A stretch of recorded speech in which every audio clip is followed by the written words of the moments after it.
Hi guys, as you can see this is not manual anymore. My name is Daniel and I'm a maker. We were thinking that you could be interested in hearing a maker talking about make. So here I am.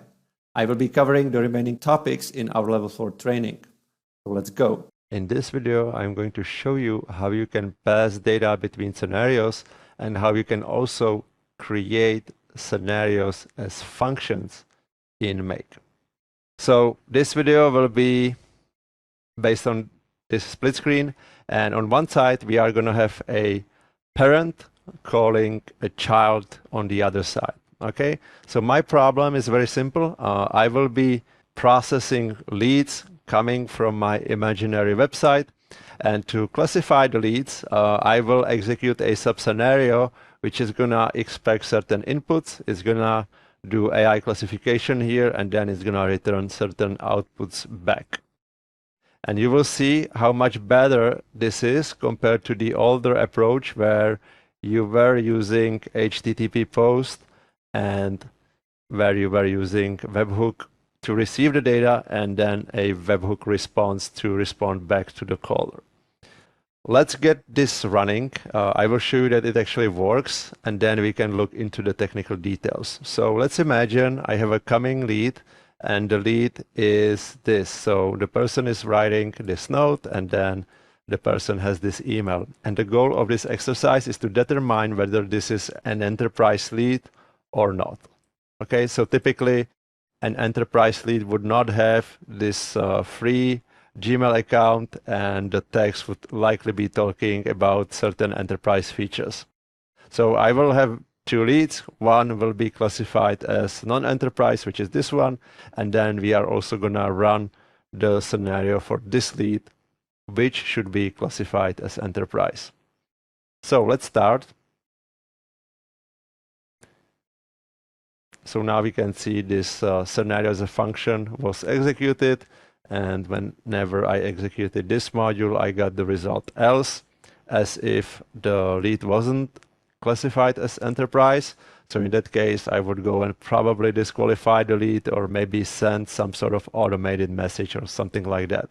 Now, let's run the other lead, which should be classified as enterprise.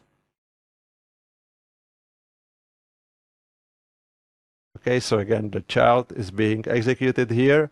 The result this time is enterprise, which is good. And then in that case, I want to execute different steps. Maybe I would send the lead to an account manager or to a BDR to get them on phone and basically talk. Okay, so how did I achieve that by not using webhooks and HTTP module? So within Make, we have an app which is called Scenarios. So you can just search for it. It's gonna come at the top of the list. And this app has three modules. Call a subscenario. This is what I'm using here. Start a subscenario and return output. So in the parent or in the scenario, which is gonna call the subscenario, I am using this call a subscenario module, where you are asked to decide what scenario you want to call. So in my case, I'm calling this lead evaluator, and whenever you select the scenario, we are also going to ask you for the inputs which are expected by this scenario. We can see that this scenario is expecting these inputs, so it is expecting lead email and lead text.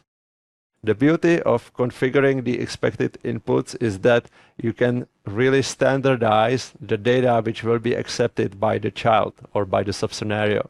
So in my case, I'm keeping it basic, so I'm gonna expect text for lead email and text for the lead note or lead text, but I could also decide maybe to expect lead ID, and if the lead ID is supposed to be numbers only, I could simply select, hey, this data type is number, and whenever wrong data comes to that input, this scenario will error out, and you will know that something went wrong, and you will go and fix it, and you will determine the cause.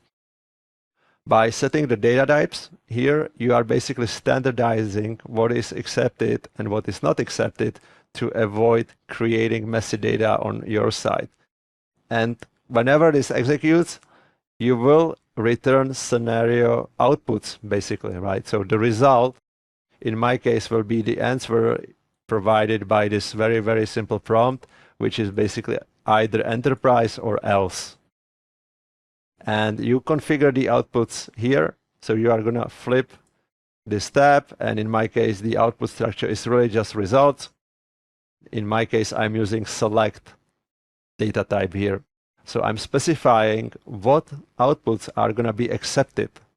And for example, if AI decided to give me something else than what I am expecting based on my prompt, maybe instead of else, it would suddenly say other, then whenever this subscenario is executed, it's going to error out because it's not going to meet the validation criteria of that select field, which again is also very useful, and it really prevents your scenarios from creating messy data, messy outcomes.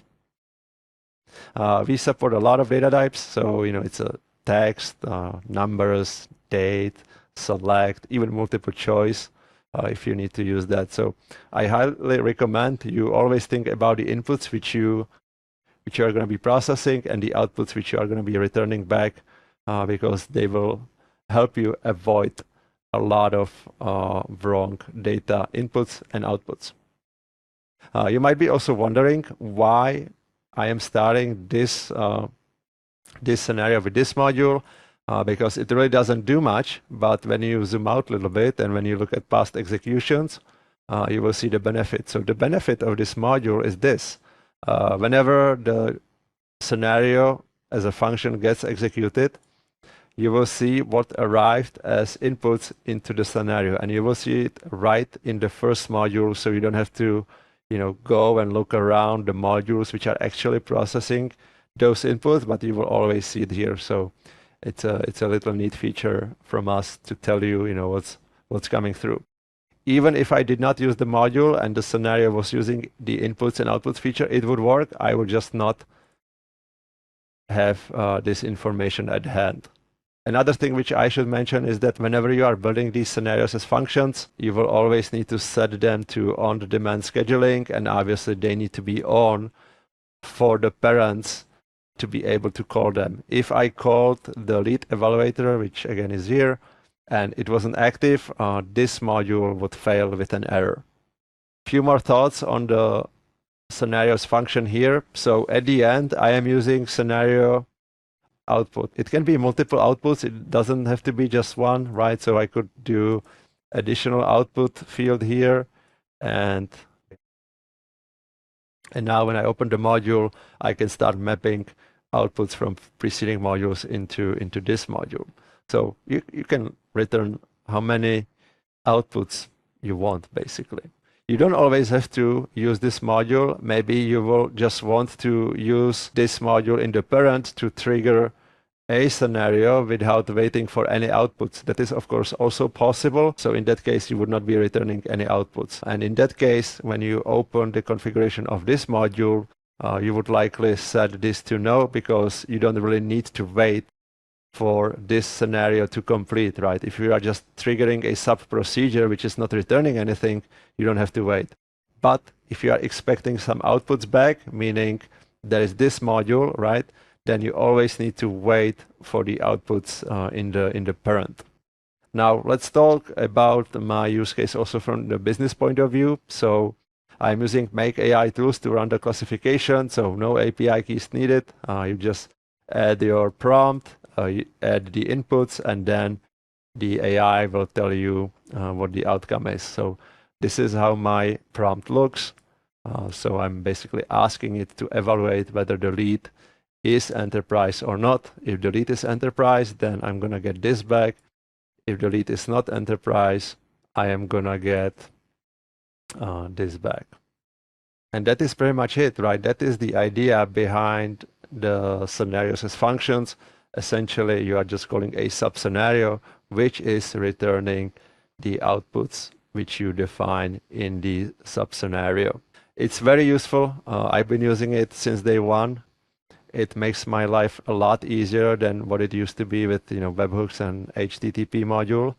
Another benefit which I have not mentioned yet is whenever you configure the parent to call a subscenario, as soon as you save this module, we will already know what outputs will be provided here. So you don't have to even run this scenario once to learn what the data structure will be.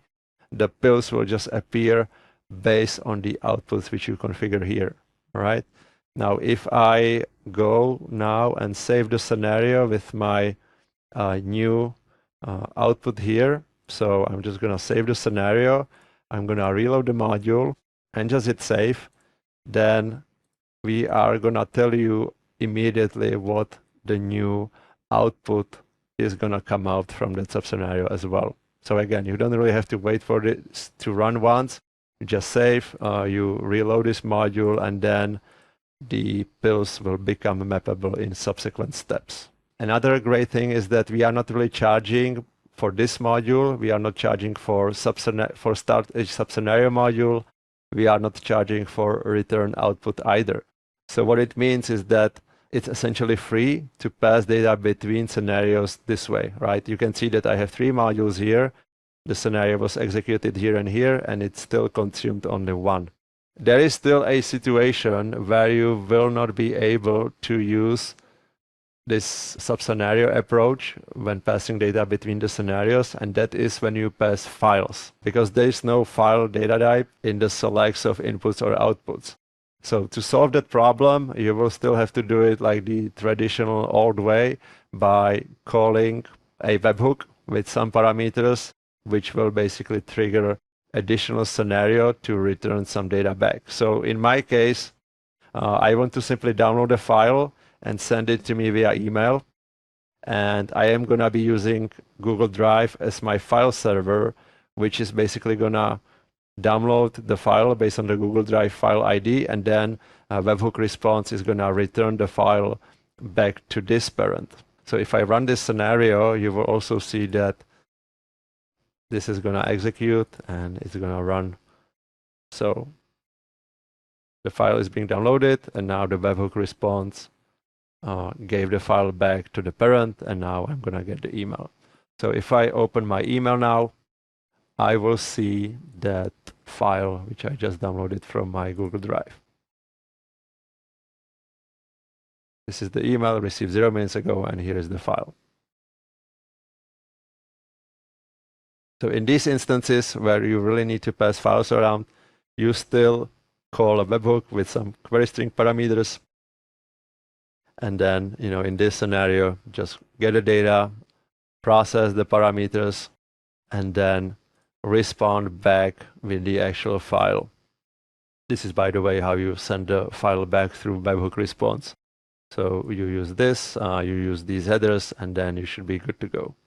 One thing which this old approach will not tell you is the following, right? If you look here, you don't really know which scenario this is. Of course, you can go to webhooks and find a webhook based on the ID, and then you will determine that it's actually this scenario.